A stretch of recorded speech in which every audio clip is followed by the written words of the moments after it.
Today is Tuesday, September 27th. We have an update about Hurricane Ian as evacuation orders are now in place in Florida and millions of people scramble to get ready. Also, what's the cost of President Biden's student loan forgiveness plan? A new report has the price tag. Plus, new rules that could impact the prices you see when you book a flight. An update about NASA's first time trying to move an asteroid in space.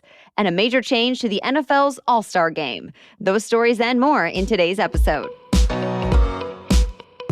Welcome to The Newsworthy. All the day's news in around 10 minutes. Fast, fair, fun, and on the go.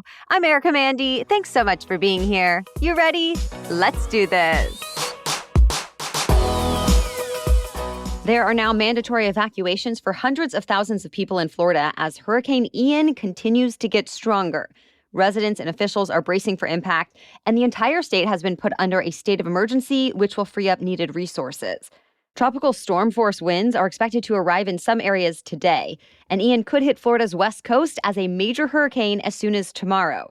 For the cities of Tampa and St. Petersburg, it could be the first direct hit by a major hurricane in more than 100 years. But before it hits the U.S., it's impacting Cuba first.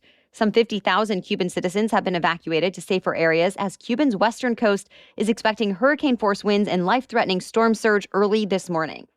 After passing through western Cuba, Ian is then expected to build itself up to possibly a Category 4 hurricane with wind speeds of 140 miles per hour. In Florida, 10-foot-high storm surges are being predicted, along with as much as 15 inches of rain for places like Tampa.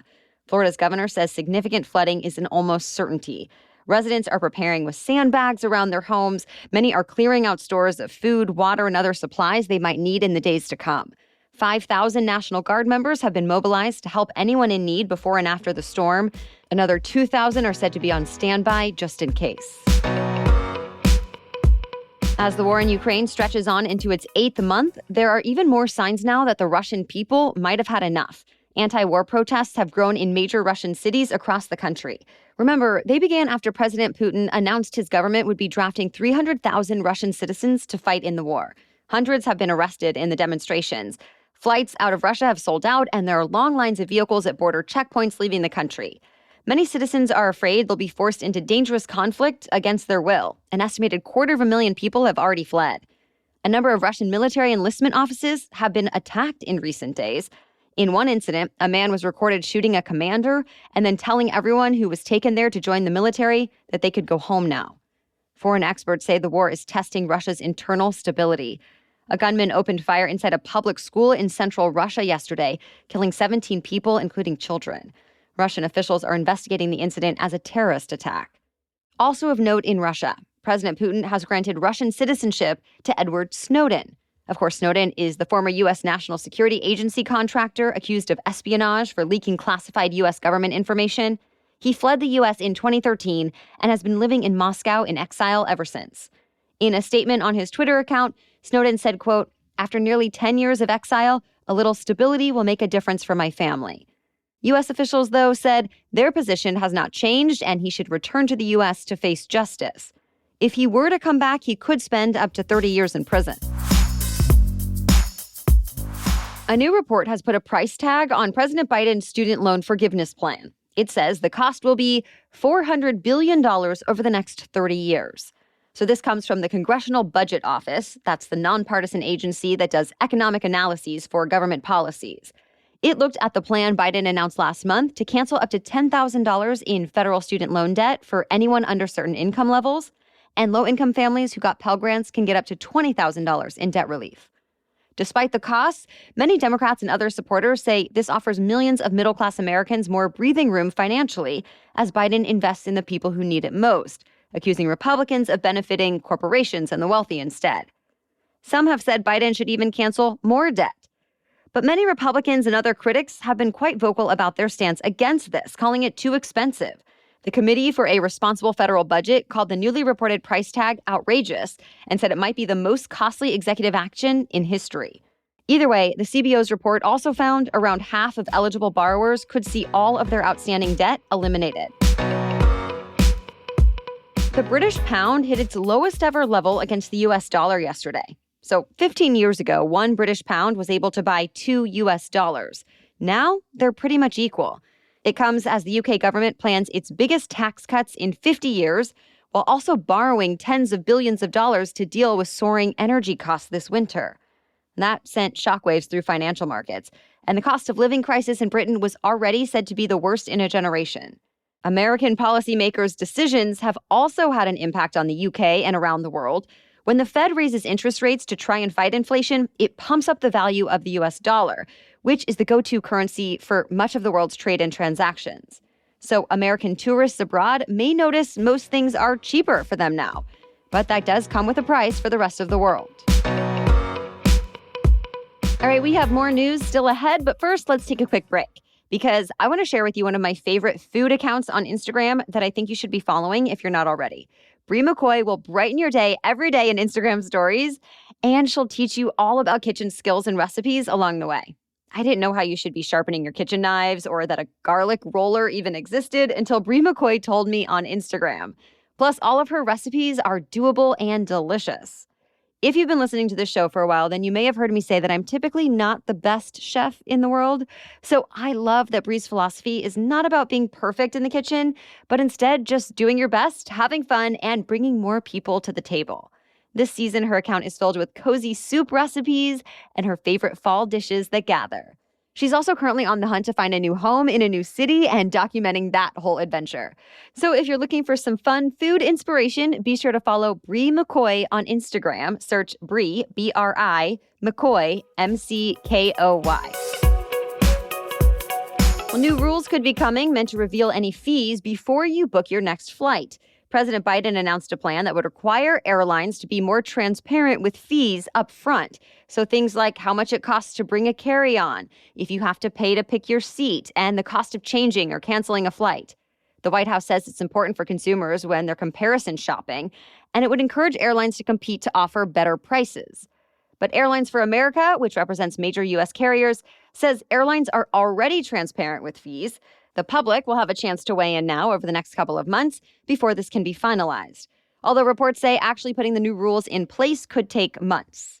By the way, the so-called Oscars of the aviation industry has chosen the world's best airline, and that title goes to Qatar Airways. The Skytrax World Airline Awards chose the airline for a record 7th time. Singapore Airlines came in second, while Delta Airlines was the top U.S. carrier. Well, we have an update for you. NASA successfully crashed a spacecraft on purpose in its first ever attempt to move an asteroid in space. We told you yesterday about the DART mission. It's a kind of dress rehearsal for the day an asteroid might actually threaten Earth. Well, as Mission Control said, we have impact. NASA rammed its spacecraft into an asteroid about 7 million miles away from Earth, just as it had hoped. There's video of it all from NASA that we shared on our Instagram account. So now the big question is, did it redirect the asteroid's path as expected? Over the coming weeks and months, scientists will track the path of the asteroid to find out. This asteroid was never a threat to Earth, but scientists are using it as part of this test in case the real thing were ever needed. In a major shakeup, the NFL is getting rid of its usual Pro Bowl this season and replacing it with a bunch of competitions called the Pro Bowl Games.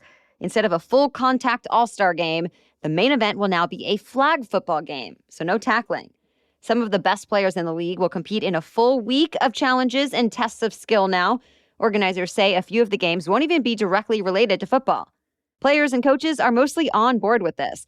Over the years, many of football's biggest stars refused to compete in the Pro Bowl. Since it was never a real game that counted, and there was still the risk of getting hurt, those who did take part often put in a lot less effort, which doesn't always make for great TV. These are by far the biggest changes to the Pro Bowl since it started back in 1951. The new 2023 Pro Bowl games will take place in Las Vegas with the flag football game on February 5th. Walmart is jumping into the metaverse with Roblox as it hopes to attract younger shoppers. The retailer said it's launching 2 new virtual worlds with Roblox, which is a popular gaming platform that also allows you to create games. Roblox has tens of millions of daily users, many of them as young as 9 and 10, and Walmart is trying to appeal to Gen Z where they are.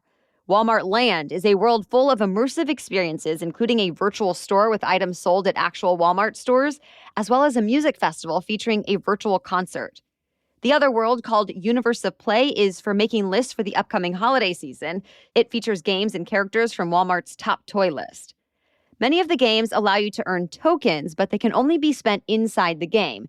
And for now, at least, the company says it won't make money from these experiences. Walmart is just the latest big name to team up with Roblox, who has partnered with Nike, Gucci, Vans, and more.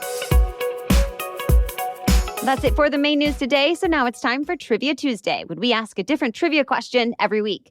Today's trivia question is, what alcoholic beverage is made from juniper berries? You can answer the question and play along with us today on Instagram. Follow us at NewsworthyPod, and you'll see today's trivia question plus a fun news quiz in our Instagram stories for the next 24 hours. And by the way, if you're not already following us on Instagram, I would love for you to join us over there. The truth is that we provide more news for you right here on the podcast, but Instagram is a great place for us to connect and actually interact with each other. So follow us by searching for Newsworthy Pod, and don't forget, while you're over there, check out my friend Bree McCoy on Instagram as well.